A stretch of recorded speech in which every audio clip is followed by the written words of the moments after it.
세계 정부의 열 왕과 나토.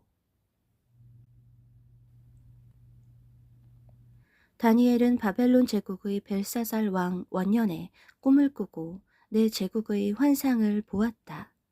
하늘에서 내 바람이 큰 바다로 불어오자 짐승 넷이 바다에서 나왔다. 첫째 짐승은 사자와 같은데 이는 바벨론을 상징한다.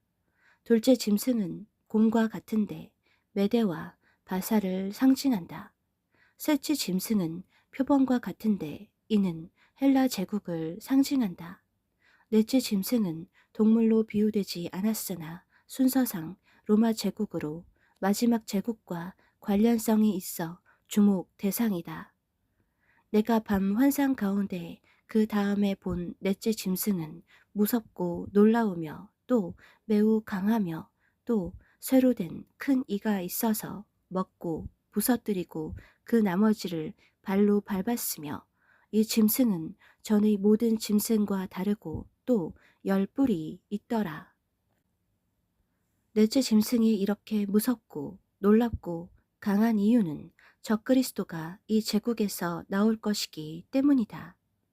전의 모든 짐승과 다르다는 말은 지금까지 인간이 경험한 질서와 전혀 다른 통치 방식이 적용될 것이란 뜻이다. 로마 제국은 멸망했지만 그들의 후손들 중에서 종말에 열뿔과 연관되어 나타난다. 다름 아닌 유럽연합이나 나토로 로마 제국이 승계되었고 적그리스도를 출현시킬 것이다. 내가 그 뿔을 유심히 보는 중에 다른 작은 뿔이 그 사이에서 나더니 첫 번째 뿔 중의 셋이 그 앞에서 뿌리까지 뽑혔으며 이 작은 뿔에는 사람의 눈 같은 눈들이 있고 또 입이 있어 큰 말을 하였더라. 넷째 짐승은 10뿔과 동맹이며 이 제국에서 작은 뿔 곧 적그리스도가 나왔다. 10뿔은 요한계시록에서 묘사한 것처럼 10왕이 공모하여 적그리스도를 세계 정부의 대통령으로 추대한다. 적그리스도의 뿔에는 눈 같은 눈들이 있고 입에서 큰 말을 하는데 적그리스도의 세력이 감시하고 언론을 장악하여 인류를 속이고 신성 모독을 자행할 것이다.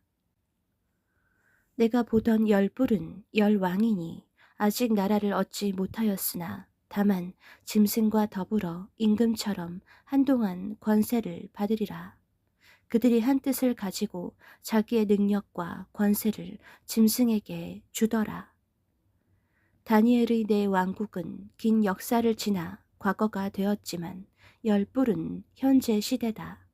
10왕은 분명히 나토와 연관성이 있고 우리 시대에 등장했다. 그 전에는 10왕은 유럽 공동체 EC 10개국으로 해석했지만 지금 EU는 27개국이고 나토는 32개국이다. EU는 경제적 동맹이고 나토는 군사적 동맹이다.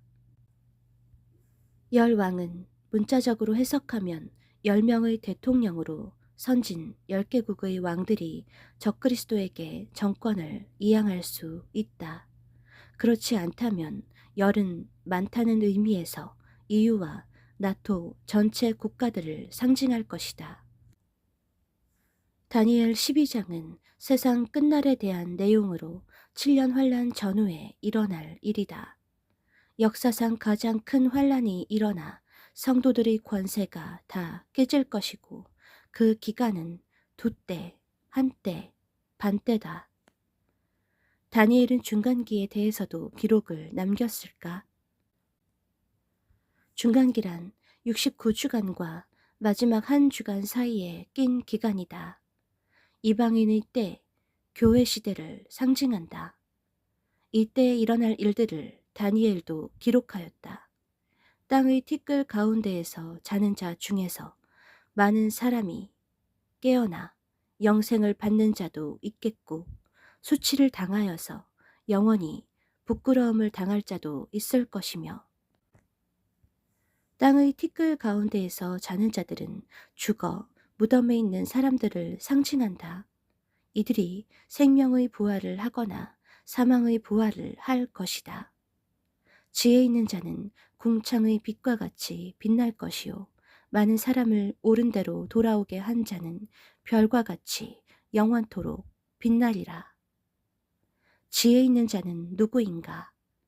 많은 사람이 연단을 받아 스스로 정결하게 하며 희게 할 것이나 악한 사람은 악을 행하리니 악한 자는 아무것도 깨닫지 못하되 오직 지혜 있는 자는 깨달으리라. 지혜 있는 자는 깨달은 사람이지만 연단을 받는다. 깨달은 사람은 연단을 받는 대가를 치러야 하지만 이를 통해 정결하게 된다. 반대로 악한 사람은 깨닫지 못하고 계속 악을 행할 것이다. 지혜로운 사람들은 예수님의 종말의 징조와도 상통한다. 충성되고 지혜로운 종이 되어 주인에게 그 집 사람들을 맡아 때를 따라 양식을 나눠줄 자가 누구냐? 주인이 올 때 그 종이 이렇게 하는 것을 보면 그 종이 복이 있으리로다. 그때 천국은 마치 등을 들고 신랑을 맞으러 나간 10처녀와 같다 하리니 그 중의 5은 미련하고 5은 슬기 있는 자라. 다니엘이 초림보다 종말의 때를 예언했다는 점에서 지혜로운 자들은 그리스도의 재림을 맞이할 사람들이다. 그들이 지혜로운 것은 때를 분간하여 깨어난 것이고 정결함으로 예복을 준비한 일이다.